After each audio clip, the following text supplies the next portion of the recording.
As an introvert seeing the news, this was the dream. Asked not to work, countless of hours given to me, to be able to spend time with my family, catch up on many things that life prevented me from attending to. Heck, now I can finish watching Peaky Blinders for once. I can get everything done in my life in the comfort of my sweatpants.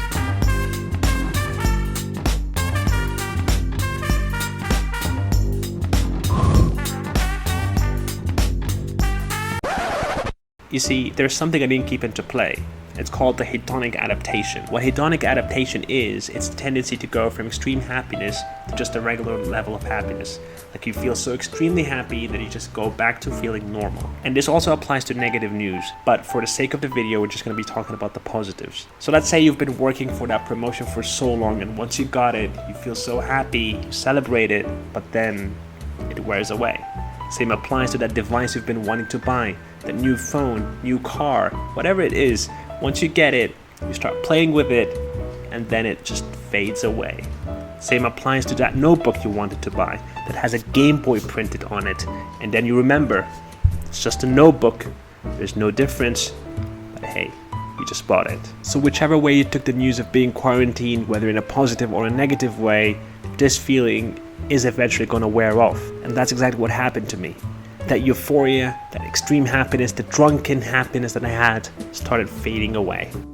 Little by little my energy levels began to drop, waking up later in the day, scrolling through the news for hours and hours before getting up. Adding TikTok to the mix didn't help one bit. Slowly my reasons to get up started being less of an importance. All my days started looking quite the same. In one of Matt Diavana's podcasts, he was interviewing Courtney Carver, who is a blogger who focuses on minimalism. This is what she had to say when it came to uncertainty. Sometimes we put too much pressure on ourselves to be these perfect people. And the truth is that life's a little complicated. Yeah, and I mean, my whole thing is always consistency over intensity. So I know that if the next 2 days in LA, my morning routine is off, or I sleep late, or I don't eat as well as I normally would, because of the consistency that I have, it'll be okay.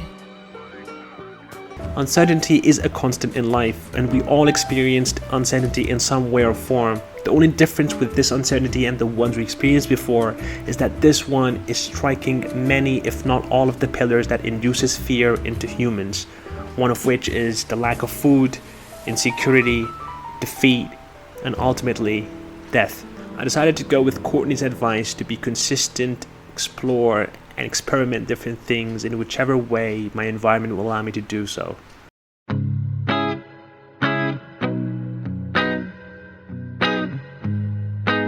I had to look at the facts I'm working with. I know me being a full-time dentist will have to be put on hold. I know I won't be able to do my regular gym workouts because no gym is functioning right now. And I know every direction I had initially planned is disrupted.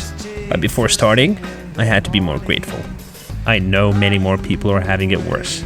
So experiment number 1 for me was to gather my camera equipment and start documenting my thoughts in video format, trying to provide entertainment, maybe a bit of education given my medical background, and, my life experiences.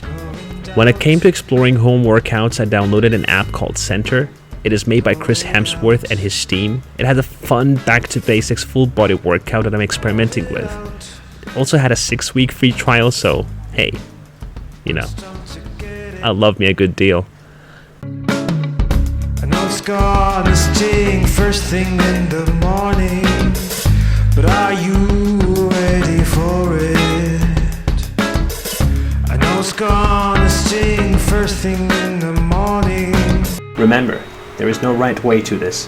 Our generation has never crossed paths with anything remotely similar to this situation. Have an open mind and be empathetic in whichever way anyone decides to deal with this situation. On their own pace.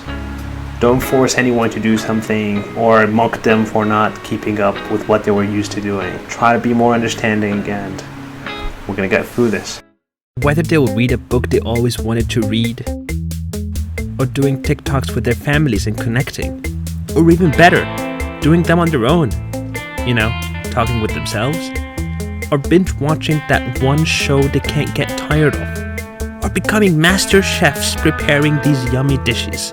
Maybe Gordon Ramsay can be proud for once. But hey, that's not me though. I suck. So make sure to have empathy and allow people to pick themselves up. And if there's one thing I want you to come out from this video learning, is that you need to stay consistent. Experiment, explore what works for you and what doesn't. Put some pants on, and remember what Captain Jack Sparrow said. The problem is not the problem is your attitude about the problem. Let me see you in the next video.